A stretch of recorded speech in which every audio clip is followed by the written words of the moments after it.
بسم اللہ الرحمن الرحیم۔ السلام علیکم۔ کتاب ہم پڑھ رہے ہیں غزوات رسول صلی اللہ علیہ وآلہ وسلم، صفحہ نمبر ہے اس کا 16، اور ہم شروع کرنے والے ہیں غزوہ بدر کے پس منظر سے، کیونکہ غزوہ بدر ہی پہلی حق و باطل کا یہ مارکہ تھا، وہ اس طرح کا مارکہ کہ جس میں 313 نہتے مجاہدین نے کفار کی بڑی قوت کے ساتھ لڑ کر انسانیت پر اللہ کی حاکمیت کا اعلان کر دیا تھا۔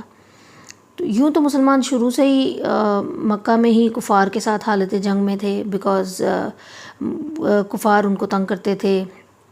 ان پہ زندگی تنگ کر دیتے تھے، ان پہ ظلم و ستم کرتے تھے، ان کو معاشی طور پہ بدحال کر دیتے تھے،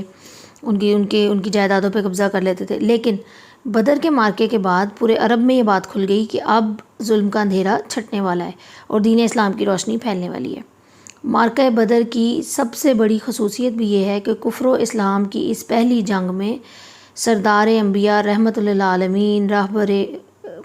راہبر کل و کامل خود سپہ سالار ہیں صلی اللہ علیہ وآلہ وسلم۔ حضور صلی اللہ علیہ وآلہ وسلم نے خود اس جنگ کی صف بندی اور جگہ کا چناؤ کیا۔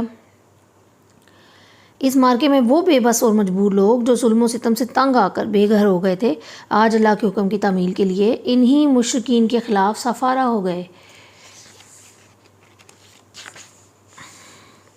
اس مٹھی بھر فوج کا آپ اندازہ کریں کہ ان میں اسلام کے اولین شہداء بھی تھے، ان میں وہ غازی بھی تھے جو دنیا کی تقدیر بدلنے والے تھے، ان میں صدیق اکبر، فاروق اعظم، عثمان غنی اور حیدر کرار فاتح ایران و شام بھی تھے۔ جنگ بدر حق و باطل کا ولین مارکہ تھا، جس نے زمانہ جاہلیت کے تمام اصولوں کو پاش کر کے اللہ کی حکمرانی، دین کی پیروی اور انسانیت کی آزادی کو بحال کر کے رہتی دنیا تک کے لیے صبر و استقلال، حکمت و تدبر، حلم و بردباری کے نئے قوانین مرتب کیے، جن کی توثیق پھر اللہ نے اپنے کلام کے ذریعے مسلمانوں کو کر دی۔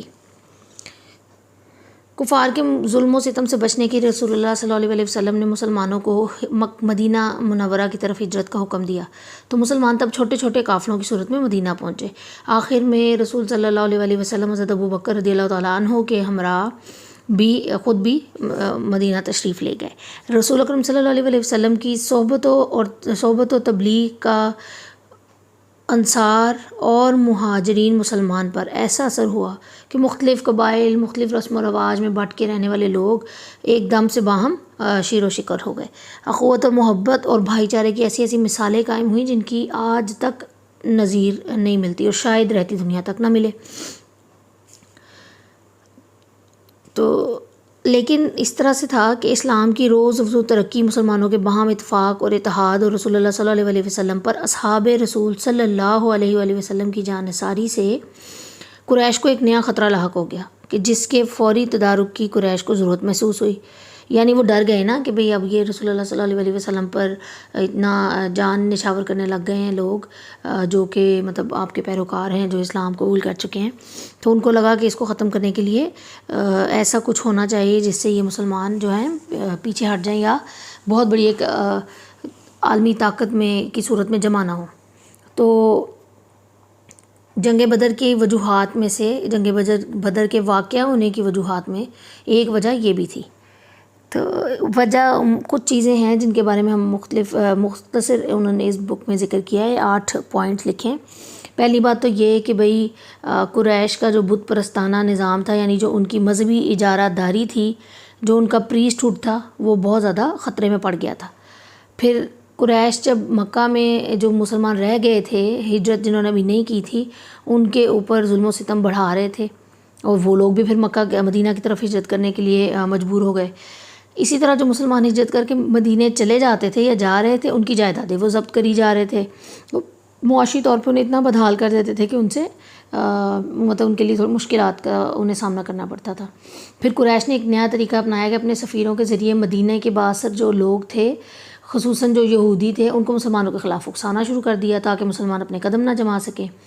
پھر اہل مکہ کی بڑھتی ہوئی جو ناانصافیاں تھیں، ان کے باعث مدینہ کے مسلمان اپنے دفاع پہ مجبور ہوئے اور انہوں نے مدینہ کے اطراف سے گزرنے والے قریش کے تجارتی قافلوں کو روکنا شروع کر دیا، جس کی وجہ سے پھر قریش پہ معاشی دباؤ پڑنا شروع ہوا۔ دیکھو اب ظاہری بات ہے، وہ جب ان کو قریش جو ہے ان کی ہجرت کرنے والے مسلمانوں کی جائیدادیں ضبط کریں گے، اور اتنے ظلم و ستم وہاں پیچھے رہنے والے ان کے رشتہ داروں پہ، ان کے چاہنے والوں پہ کریں گے، اور ان کے اپنی بھی زندگی مدینے میں رہنے کے باوجود بھی ان کے لیے مشکلات کھڑی کریں گے، تو انہوں نے بھی تو اپنا کوئی دفاع کرنا ہے نا۔ تو انہوں نے کیا کیا، انہوں نے یہ جو قافلے دولت اور یہ سب مارکیٹ میں چیزیں لے کے جاتے تھے مکہ سے ایران اور یہ سب، تو ان کو ان کے تجارتی قافلوں کو انہوں نے روکنا شروع کر دیا۔ تو پھر جب قریش پہ معاشی دباؤ پڑا تو پھر ظاہری بات ہے ایک ٹینشن بڑھتی ہے دو گروپس میں، تو وہاں سے پھر یہ ایک اور وجہ نکلی جنگ بدر کے واقعہ ہونے کی۔ اب تجارتی قافلوں کو قریش نے فوراً بچانے کے لیے کیا کیا کہ انہوں نے اس کے راستے بدلنا شروع کر دیے، لیکن اس میں پھر یہ تھا کہ پہلے تو راستے ایک باقاعدہ معاہدوں کے ذریعے طے شدہ تھے، لیکن پھر بعد میں لمبے اور غیر محفوظ علاقوں سے انہیں سفر کرنا پڑتا تھا قریش کو۔ عبداللہ بن جہش اور قریش کے تجارتی قافلے میں جب جھڑپ ہوئی تو اس سے قریش کا بہت زیادہ جانی اور مالی نقصان ہوا،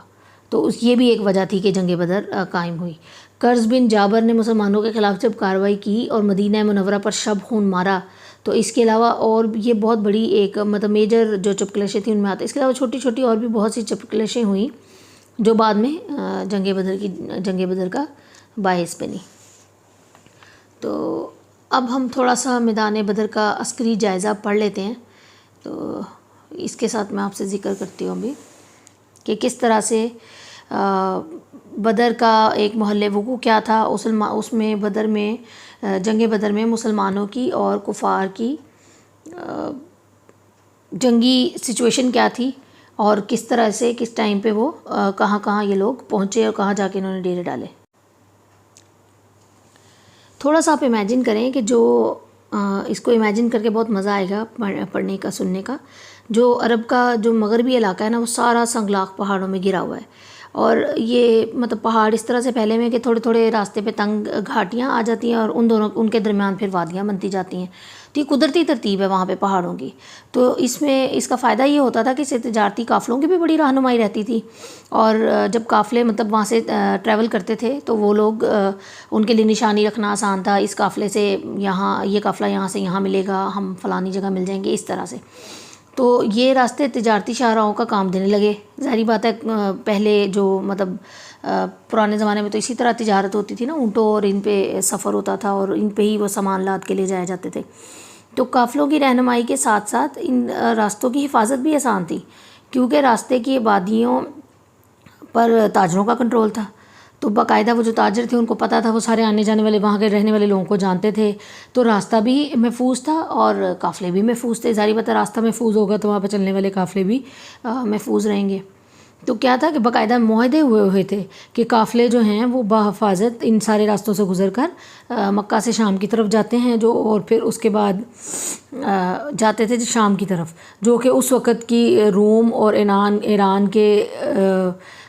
آپ کہہ لیں کہ کمبینیشن پر سنگم پر واقع اہم تجارتی مرکز تھا شام، مطلب روم اور ایران کے درمیان میں بالکل ایک کامن پوائنٹ پہ شام تھا، جیسے کہ آپ کہہ لیں کہ مارکیٹ آج کل کس طرح سے ہو، جیسے ہم ٹرکی کو گن لیں کہ بہت ساری کنیکٹنگ ہے، یورپ کے ساتھ بھی کنیکٹنگ ہے، ایشیا اس طرح سے۔ تو یہ جو میدان مطلب تھا نا، یہ علاقہ، یہ پانی کے چشمے اس میں بہت زیادہ تھے، اور نخلستانوں کی وجہ سے قافلوں کے لیے بہترین پڑاؤ تھا کہ قافلے آتے تھے یہاں آرام کرتے تھے۔ اور بدر کے میدان کی ہم بات کر رہے ہیں کہ یہ سارا جو علاقہ ہے، سارا بدر کا جو علاقہ ہے اس کی میں آپ کو وہ بتا رہی تھی۔ تو ظاہری بات ہے قافلے جب یہاں پانی ہے، نخلستان ہے، تو قافلے آتے تھے یہاں رکتے تھے، سفر میں آرام کی بھی ضرورت پڑتی ہے۔ تو بدر کا جو میدان تھا نا چھوٹا سا، یہ چاروں طرف سے پہاڑوں میں گھرا ہوا ہے، اور تقریباً 5 میل لمبا اور 4 میل چوڑا ہوگا تقریباً، مطلب آپ اسے کہہ لیں کہ چکور کی شکل میں ہے۔ تو یہاں سے بحیرہ احمر جو ہے نا وہ صرف 10 میل کے فاصلے پہ۔ اچھا، اب یہ امیجن ہو گیا کہ بھئی ایک چھوٹا سا ایک علاقہ ہے، چھوٹا سا ایک گراؤنڈ ہے، 5 میل اور 4 میل لمبا، بہت چھوٹا تو خیر نہیں ہے آج کل کے لحاظ سے بھی، لیکن پھر اگر ہم ویسے دیکھیں کہ جنگ کے لحاظ سے دیکھیں تو چھوٹا ہی ایک زمین کا ٹکڑا ہے۔ اب ہم دیکھ لیتے ہیں کہ اس میں طرفین کی، اب یہ سچویشن ہمیں پتہ چل گئی کیا تھی، اب ہم دیکھتے ہیں کہ اس میں طرفین کی قوت و طاقت کیا تھی، کہ یعنی دونوں طرف کی جو گروپس تھے جنگ والے ان میں۔ تو مسلمانوں کا پہلے دیکھتے ہیں، رسول اللہ صلی اللہ علیہ وسلم کی قیادت میں مسلمان مہاجرین اور انصار جو کل تعداد تھی ان کی 313 تھی. ان کے پاس ٹوٹل صرف 2 گھوڑے تھے اور 70 اونٹ سواری کے لیے. ٹھیک ہے. اب اس میں سواری اور اس پہ سامان بھی وہ لاتے تھے. اب اس میں کیا تھا، 3 4 صحابہ کی ایک اونٹ پہ باری لگی ہوئی تھی کہ باری باری ایک بیٹھ رہا ہے، ایک اتر رہا ہے، ایک بیٹھ رہا ہے. تعداد بھی کم تھی، وسائل بھی نہیں تھے، اور اس طرح سے جنگی قوت سے لیس بھی نہیں تھے، اور جنگی ٹریننگ بھی ان کی بہت زیادہ نہیں تھی. لیکن مادی قوت، اتنی بڑی جمعیت اور مضبوط مادی قوت کفار کے لشکر کے خلاف صرف شوق شہادت لے کے، شوق شہادت کے جذبے سے سرشار ہو کے وہ لوگ میدان میں اتر گئے. اور میدان میں اتر کر انہوں نے دنیا کی جنگی تاریخ میں ایک ایسے انوکھے باب کا اضافہ کیا جس کی مثال آج تک نہیں ملتی. اور جو دوسری طرف مشرکین تھے، ان کے پاس مسلمانوں کے مقابلے میں 950 جنگجو تھے، یعنی کم و بیش 1000. مسلمان 313 اور کفار 950. پھر یہ لوگ اپنے جنگی خونخوار کارناموں کی وجہ سے آلریڈی مشہور تھے کہ ظاہری بات ہے قافلے لے کے جاتے اور آتے، تو ان کو اس طرح سے جنگی لڑائی اور اس سب میں بھی مہارت حاصل تھی. اس فوج میں زیادہ لوگ قریش تھے، اور وہ اپنے قبیلے کی اور قریش کے قبیلوں کے جو سردار تھے وہی ان کو لیڈ کر رہے تھے. جیسے کہ ادھر مسلمانوں کو لیڈ حضور صلی اللہ علیہ وسلم کر رہے تھے، وہاں پہ کفار جو ہیں وہ اپنے اپنے قبیلے کی سربراہی میں لڑنے آئے تھے. ان کے پاس دیکھو، مسلمانوں کے پاس تھے 2 گھوڑے، ان کے پاس تھے 200 گھوڑے اور کئی 100 اونٹ. ٹھیک ہے. تو وقت کے لحاظ سے بھی بہترین تربیت یافتہ فوج تھی کفار کی، اور تمام تر مروجہ ہتھیاروں سے لیس تھی. ٹھیک ہے. اور اب دیکھتے ہیں کہ بھئی مسلمان جب جنگ بدر کی طرف روانہ ہوئے تو پھر کس طرح کی صورتحال تھی. یہ تو بھی ہم نے جنگ بدر کا ایک امیجن کر لیا نا کہ قافلوں کی قوت کیا تھی اور جنگ بدر میں ایک سچویشن کیا تھی. اچھا، اب رسول اللہ صلی اللہ علیہ وسلم جب بدر کو روانہ ہوئے تو وہ کیا صورتحال تھی اس کو ہم ایک دفعہ دیکھ لیتے ہیں کہ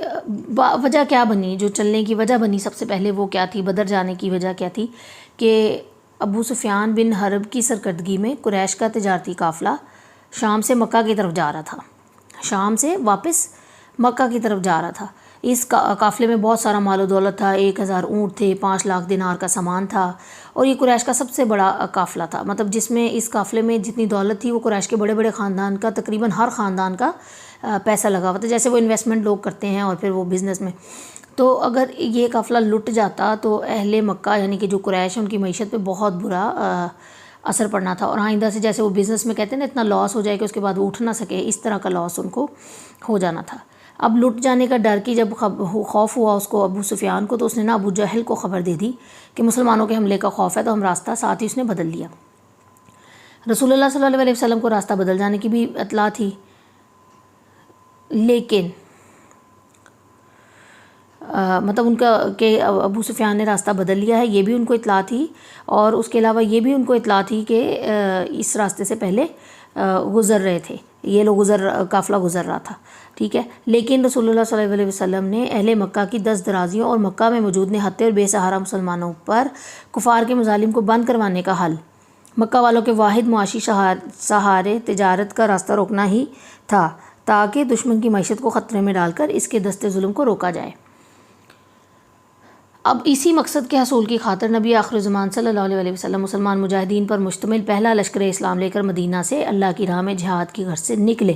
اب یہ وہ ٹائم تھا. اسلام کے یہ غازی اور شہید حضرت بلال رضی اللہ تعالیٰ عنہ کی اذان سن کر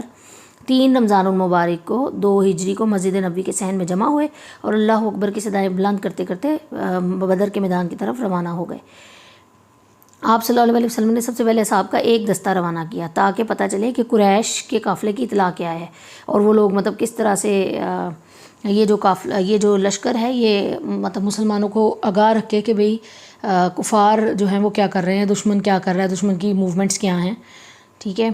اب کیا ہوا کہ ابو سفیان جو ہے وہ مسلمانوں کے لشکر اسلام کے آنے سے 6 گھنٹے پہلے بدر کے قریب پہنچا، تو اسے پتہ چلا کہ مطلب 6 گھنٹے پہلے آ گیا وہ، اسے وہاں کے پتہ چلا کہ جی مسلمان آنے والے ہیں، سنا اطلاع ملی. اس نے تیز رفتار گھوڑے جو ہیں وہ واپس مکہ کی طرف بھیجے تاکہ ابو جہل کو جا کے اطلاع کریں،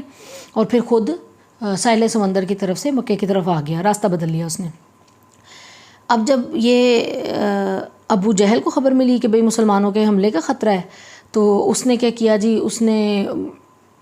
ابو خطرے سے نمٹنے اور ابو سفیان کو بچانے کی غرض سے ایک قومی لشکر اکٹھا کیا اور مدینے کی جانب چل پڑا۔ اب یہ لشکر مدینے سے نکلا ہی تھا تو ابو سفیان کا دوسرا پیغام آیا کہ خطرہ ٹل گیا ہے اور مسلمانوں سے جنگ بھی نہیں ہوئی، قافلے کا راستہ بھی تبدیل ہو گیا۔ لیکن ابو جہل اتنا بدمست، غرور اور طاقت کے نشے میں اتنا زیادہ بدمست تھا کہ اس نے اپنا ارادہ نہیں بدلا اور وہ واپس اور اس نے دیکھا کہ مجھے ایک قوت جو حاصل ہوئی ہے، سارے لوگوں کی ایک اسے ٹینشن بھی حاصل تھی، سارے لوگوں کی اسے سپورٹ بھی تھی، ظاہری بات ہے لوگوں نے تو اپنی دولت بچانے کے لیے اسے سپورٹ کیا بھی تھا۔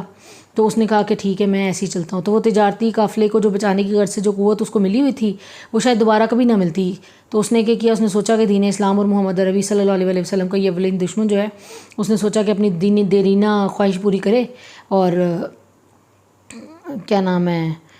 انہیں جا کے تو بدر کے میدان تک لا کے اور پھر تمہیں ان مسلمانوں کا قلع کما کرتے تاکہ وہ ایک جمعیت کے طور پہ نہ ابھر سکیں۔ جیسے کہ قرآن کریم میں بیان ہوا ہے کہ شیطان اہل مکہ کے سر پہ سوار تھا، وہ انہیں ورگلا کے بدر کے میدان تک لے آیا اور پھر بولا اب تم جانو اور تمہارا کام، اب میں چلتا ہوں، میرا اتنا ہی کام تھا۔ ابو جہل کی قیادت میں تکبر اور غرور میں بدمست کفار کا لشکر جو ہے وہ بدر کے قریب پہنچ کے اکنکل کے مقام پہ، اکنکل کے ٹیلے کے قریب جو ہے وہ خیمہ لگا کے بیٹھ گیا۔ اب اپنی عیش و عشرت کرنے لگے، گانے بجانے کی محفلیں اور جشن، ان کو مسلمانوں پہ یقین تھا کہ ہم فتح حاصل کر ہی لیں گے، ہمارا لشکر بڑا اسٹرانگ ہے۔ تو وہ لوگ بس ہر روز پہلے دن سے ہی جشن چل گیا ان کی جنگ جیتنے کا۔ اور پھر کیا ہوا کہ جب میدان بدر میں پہنچے، اکنکل کے مقام پہ رکے تھے، جب وہاں سے چل کے میدان بدر میں پہنچے تو اس رات اتنی زیادہ بارش ہوئی کہ وادی میں کیچڑ ہو گیا۔ اب جہاں وہ ٹھہرے ہوئے تھے وہاں پھسلن ہو گئی اور پھسلن کی وجہ سے یہ مزید آگے نہیں بڑھ سکے کہ کسی چشمے کے پاس جا کے اپنا خیمہ لگا سکیں۔ تو دوسرے روز جو ہے وہ انہوں نے اپنی جگہ تبدیل کی، خشک جگہ خیمے لگا لیے، لیکن پھر ابو جہل جو ہے اس کا لشکر ایک ہفتے بعد پہنچا بدر اور وہاں پہ لیکن اس سارے ٹائم کے دوران رسول اللہ صلی اللہ علیہ وسلم بہترین جنگ حکمت عملی کے تحت بدر میں ہی ٹھہرے رہے اور علاقے کے تمام قبائلی سرداروں سے ملاقاتیں کی، ان سے دوستی کی، ان کو اپنی غیر جانبداری کا یقین دلایا، ان سے معاہدے کیے۔ اور پھر جناب اب یہاں تک ہو گیا، سب لوگ پہنچ گئے ہیں، سب لوگ اپنی اپنی جگہ پہ آ گئے ہیں تقریباً جنگ کے لیے۔ تو اب دیکھتے ہیں کہ جنگ شروع کیسے ہوئی اور کیا تھا۔ آغاز جنگ، رسول اللہ صلی اللہ علیہ وسلم نے جنگ سے پہلے مسلمانوں کو 2 حصوں میں تقسیم کر دیا تھا، ایک مہاجرین کا گروپ اور ایک تھا انصار کا گروپ۔ مہاجرین کے گروپ میں جو تھا اس کی جو لیڈرشپ دی تھی حضرت علی اور حضرت عمیر بن ہاشم کو، انصار کی دی تھی حضرت سعد بن معاذ کو، اور دونوں کے پرچم سیاہ تھے، بلیک کلر کے، ٹھیک ہے۔ لیکن لشکر پورے کے بیک پر بھی ایک دستہ معمور کیا جس کی قیادت حضرت قیس بن ابی معاصہ کو دی تھی، اور جو عام باقی درمیان میں لشکر تھا سارا، اس کی قیادت حضرت مصعب بن عمیر کے ہاتھ میں تھی، اور جو کہ ان کو حضور صلی اللہ علیہ وسلم نے سفید جھنڈا دیا۔ اب جو تیاری کی نا انہوں نے وہ کیا تھی وہ دیکھتے ہیں۔ تیاری اس طرح سے تھی کہ مسلمانوں نے بدر میں پہنچ کے کنویں پہ پڑاؤ ڈالا، ٹھیک ہے۔ اب کیا ہوا، اور وہاں تھوڑا ریتلا علاقہ بھی تھا۔ اب ہوا یہ کہ جب بارش ہوئی تو وہ ریتلے علاقے کے بعد ریت جم گئی اور چلنا مزید آسان ہو گیا۔ حضرت حباب بن منظر جو ہیں انہوں نے مشورہ دیا رسول اللہ صلی اللہ علیہ وسلم کو کہ تھوڑا سا آگے جا کے مزید کنویں پہ قبضہ کر لیں، تاکہ اور جو کنویں کفار کے قریب ان کو ریت سے بھر بھی دیں تاکہ ان کو پانی بھی نہ ملے اور ہمیں زیادہ پانی بھی جنگ میں میسر آ سکے۔ اور پھر اسی طرح مسلمانوں کو میدان جنگ میں کمانڈنگ پوزیشن پہلے ہی مل گئی اور دشمن کو پتہ ہی نہیں چلا، وہ تھوڑا نیچے تھے، ان کو آئیڈیا نہیں ہوا کہ اوپر کتنے لوگ ہیں، زیادہ ہیں یا تھوڑے ہیں۔ اسی طرح حضرت سعد بن عبادہ نے تجویز دی کہ رسول اللہ صلی اللہ علیہ وسلم کے لیے ایک سایہ دار چھپر اونچے مقام پہ بنائیں تاکہ وہاں سے بیٹھ کے وہ مجاہدین کی رہنمائی کر سکیں۔ تو خود رسول اللہ صلی اللہ علیہ وسلم نے پھر ایک جگہ تعین کی اور وہاں پر ان کا خیمہ نصب کر دیا۔ اب وہاں سے رسول اللہ صلی اللہ علیہ وسلم میدان میں اترے، صفیں درست کی، مجاہدین کو نیزہ بازوں اور شمشیر زنوں کی ٹولیوں میں کھڑا کیا۔ حضور اکرم صلی اللہ علیہ وسلم نے صحابہ کو حکم دیا کہ بھئی اپنی جگہ پر رہ کے مقابلہ کرنا ہے، جب دشمن پیش قدمی کرے پھر اس پہ تیر چلانے ہیں، پھر قریب آئے تو نیزہ پھینکے، اور جو بہت زیادہ آگے آئے دعوت مبازت دے، اس کا آپ نے مقابلہ شمشیر سے کرنا ہے۔ یعنی کہ ایک ہمارے لیے امپورٹنٹ چیز ہے کہ اپنی جگہ نہیں چھوڑنی۔ حضور صلی اللہ علیہ وسلم نے کفار کی لاشیں گرنے کی جگہوں کی بھی نشاندہی کر دی تھی اور اللہ تعالیٰ سے مجاہدین نے اسلام کی فتح کی دعا مانگی۔ اور اس جنگ کے لیے جو کوڈ ورڈ مقرر ہوا تھا وہ تھا احد، ٹھیک ہے. اور اس جنگ کا سب سے زیادہ ترہ امتیاز اعلیٰ قیادت یعنی سپہ سالار اعلیٰ کا تقرر اور صف بندی تھا. یہ پہلے نہ عرب میں نہیں ہوتا تھا، یعنی وہ اپنے کفار اپنے قبیلوں کے سربراہ کی اس میں لڑتے تھے، اور اس طرح سے ایک سالار اعلیٰ کوئی نہیں تھا. مشرکین کی کوئی قیادت ہی نہیں تھی. ابو جہل جو تھا انتظامی کمانڈر تھا تو صحیح، لیکن یہ کہ وہ اپنے اپنے قبائل کے سرداروں کے ماتحت لوگ لڑ رہے تھے. حضور صلی اللہ علیہ وسلم نے اللہ تعالیٰ سے جنگ بندی کے بعد آ کر اپنے خیمے میں تشریف لائے اور سجدہ ریز ہو کر بارگاہ الہی میں دعا کی، الہی اگر آج یہ مٹھی بھر جماعت ہلاک ہو گئی تو زمین پر تیرا عبادت کرنے والا کوئی نہیں رہے گا. اس موقع پر حضرت جبریل امین حضور صلی اللہ علیہ وسلم کو اللہ کی رحمت اور مدد کی خوشخبری سنانے آئے اور فرشتوں کی شمولیت کی بشارت دی. حضور صلی اللہ علیہ وسلم نے زرہ پہنی اور خیمہ سے باہر آ گئے. اس موقع پر حضرت ابوبکر صدیق حضور صلی اللہ علیہ وسلم کے ساتھ تھے. آج تک کے لیے اتنا ہی. انشاءاللہ پھر آئندہ شروع کریں گے. ابھی صفحہ نمبر 25 پہ ہم پہنچ گئے ہیں. آئندہ شروع کریں گے ہم لوگ جنگ کے منظر سے کہ بدر میں پھر ہوا کیا اور کتنے لوگ مر گئے، کس طرح سے کون کون کیسے کیسے آیا. تو انشاءاللہ میرے ساتھ رہیے گا. تب تک کے لیے اللہ حافظ.